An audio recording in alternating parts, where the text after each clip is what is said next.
Thank you so much, sir. Very good. Dr. Shashi Tharoor. Dr. Shashi Tharoor. Thank you very much, Mr. Chairman. We stand here today at a critical juncture in our nation's history. This Shanti Bill, which is before this House, has the government speaking grandly of harnessing the immense energy released by splitting the atom. Yet it seems to have failed to expend even a fraction of that energy in drafting a bill that is coherent, rigorous, and not full of loopholes. This is full of loopholes. Where the late Pandit Nehruji had laid the foundations for our nuclear program, and Dr. Manmohan Singh ji carried the Indo-US nuclear deal of 2008 across the last mile and lifted India out of isolation into an era of strategic confidence in nuclear power, this bill now confronts us with a disappointing reversal, as a vision that once expanded horizons gives way to ambiguity, deepens uncertainty as to whether and where India's nuclear power framework is really headed. I have high regard for the Honourable Minister who is here today, but there are serious errors and omissions that other speakers have already pointed out. We have mastered nuclear fusion and fission, but not apparently legislative precision. The Shanti Bill is a milestone, Mr. Minister, but for the wrong reasons. It is written with exceptions, heavy on discretion, and largely indifferent to public welfare. I am not sure, Mr. Chairman, whether it is a nuclear bill or an unclear bill. Now, before I outline my concerns, I must candidly state that the bill in its current form contains such fundamental structural flaws, as colleagues have pointed out, that it requires comprehensive reworking rather than cosmetic amendments. Ideally, it should have been referred to a committee, a standing committee or a joint parliamentary committee for further consideration. But if we are going to discuss it today, sir, let me enumerate my critical concerns. The very preamble of the bill, which I have here, characterizes nuclear energy as a, quote, clean and abundant source for electricity and hydrogen production. No quarrel there, and I'm not against nuclear energy myself. But this language is dangerously misleading because it completely neglects the serious, massive and irreversible risks from radioactive leaks, long-lived nuclear waste that remains hazardous for millennia, and, of course, the potential for catastrophic accidents. Moreover, India's usable uranium reserves are finite. While we do possess significant thorium-232, including in my own state of Kerala, and those are significant reserves, and we should work on them, nonetheless, thorium-based reactors remain decades away from significant deployment. The full life cycle of nuclear fuel, from mining to waste disposal, is neither clean nor sustainable. We must be honest with the people of India about what we are asking them to accept. Now, sir, Section 3(1)(c) and E provide that any other company or any person explicitly permitted by the central government is eligible to apply for a license to set up and run nuclear facilities. This effectively amounts to a blanket opening up of the entire nuclear energy sector, from mining to waste management, and this will open it up to a wide range of private actors with indeterminable and indeterminate qualifications. More troubling still, the bill allows for a single composite license for multiple activities across the nuclear fuel cycle. This means one entity could control mining, fuel fabrication, reactor operation, and waste handling. Such concentration of control in any single operator or corporate group heightens systemic risk exponentially rather than containing that risk. When profit becomes the primary motive across the entire chain, safety checks could be compromised at every stage. Such blanket opening up is potentially dangerous, and giving operational control of fissile and other highly radioactive substances to private entities driven by quarterly earnings reports and the bottom line of profit, I'm afraid significantly increases the possibility of nuclear incidents and accidents. The core of the liability reform caps total nuclear incident liability at 300 million special drawing rights, which is approximately today $460 million or 3,900 crores. Let this sink in, honourable members. This cap has not changed in 15 years, despite inflation, despite Fukushima, despite everything we've learned. For context, the Fukushima disaster cleanup costs have already exceeded $182 billion. Okay? That's several hundred times the cap proposed in this bill today in 2021. Chernobyl's total economic impact exceeded $700 billion. Yet we propose to cap liability at less than $500 million. This is grossly inadequate when measured against the potential long-term health, livelihood and environmental costs of any serious accident. This is not a safety net, Mr. Minister. It is a trapdoor through which victims could fall into decades of legal battles and inadequate compensation. The bill also removes the earlier provisions where the operator had the right to recover compensation from equipment suppliers. This means that even if an accident occurs due to faulty design, substandard parts, or negligent manufacturing by a supplier, that supplier walks away while Indian taxpayers have to bear the entire cost. This might, in cases of serious accidents, strain our economy significantly. We are effectively subsidizing the risk for private international corporations while they retain all their profits. The state underwrites catastrophic risk, Mr. Chairman, while private operators maximize returns. What kind of law is this? Chapter 3, Section 14(1)(a) makes the central government liable where the liability exceeds the amount of liability of an operator. In effect, public funds, our money, taxpayers' money, will compensate for all the damages caused by private facilities. This provision does nothing but further dilute corporate accountability for systemic failures.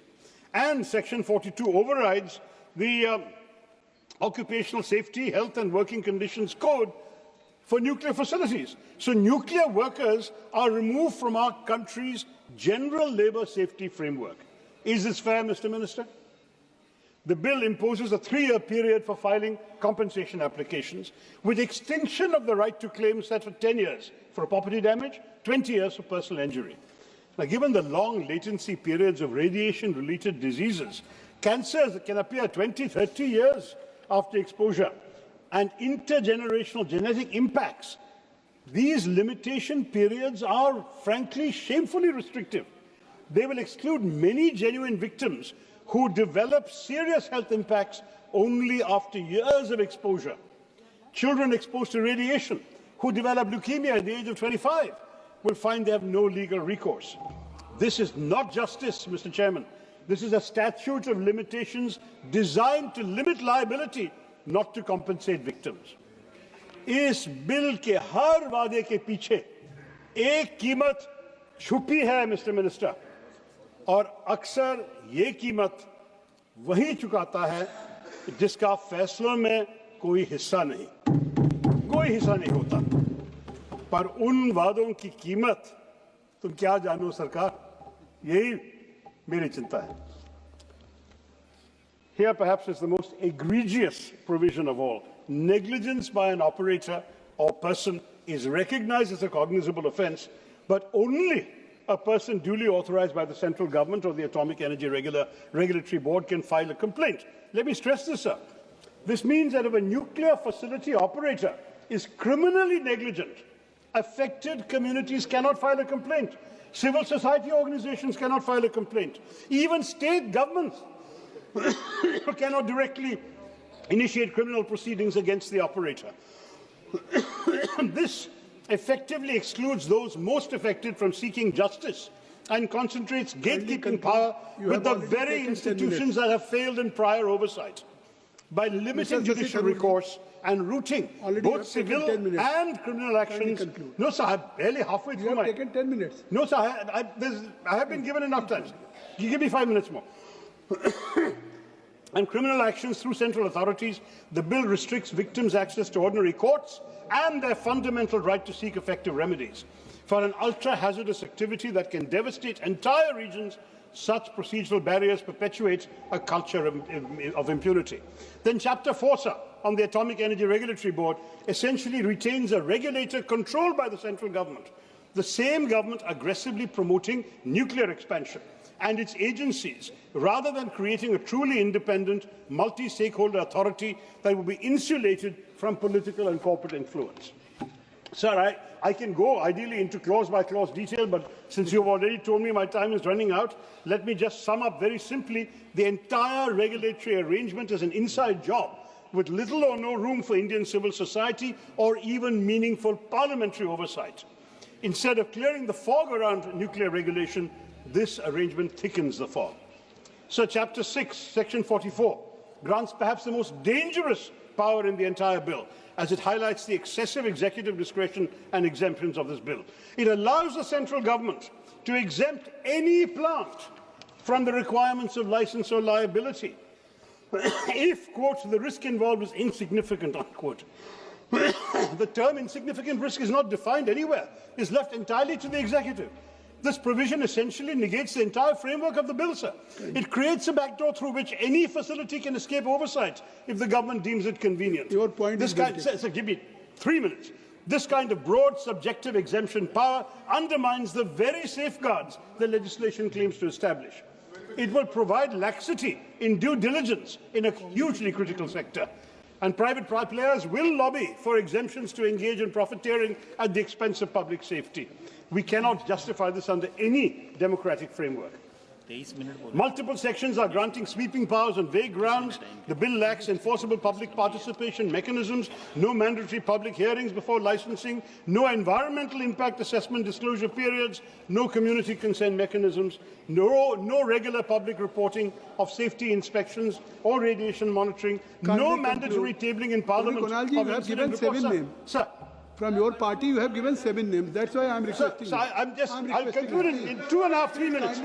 Sir, मैं जो detail बोल रहा हूँ sir सब कुछ जानना चाहिए ये तो रिकॉर्ड में आना चाहिए sir But 7 and finally sir, no mandatory tabling in Parliament of incident reports, internal or independent inquiry findings and periodic safety reviews. In other words, you're excluding the very people whose lives and livelihoods are at stake. And the past controversies referred to by other speakers at Jaitapur, Kudamkulam, Gorakhpur demonstrate what happens when communities feel excluded from decisions affecting their safety.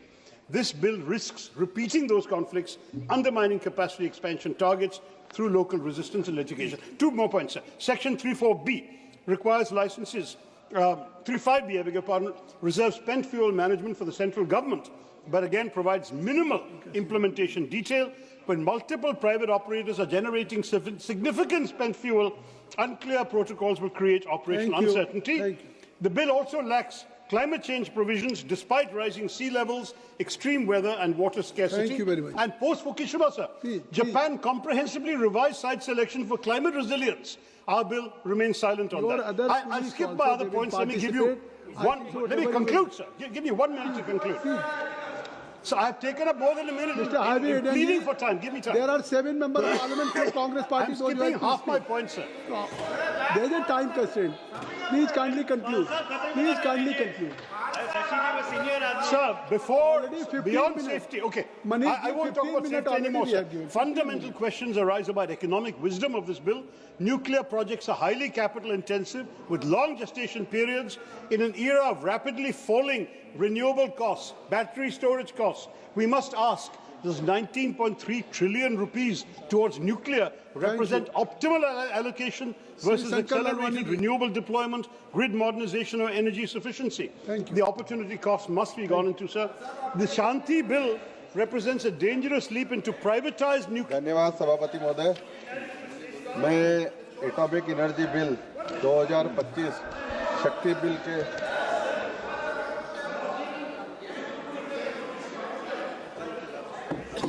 We cannot allow the pursuit of capital to override the non-negotiable requirements of public safety, environmental protection and victim justice. The name Shanti means peace, sustainability. Let us ensure that this name is not a cruel irony in the aftermath of a preventable disaster. I think so. The promise of transforming India ought not to conflate the risk of scarring India. धन्यवाद सभापति महोदय atomic energy bill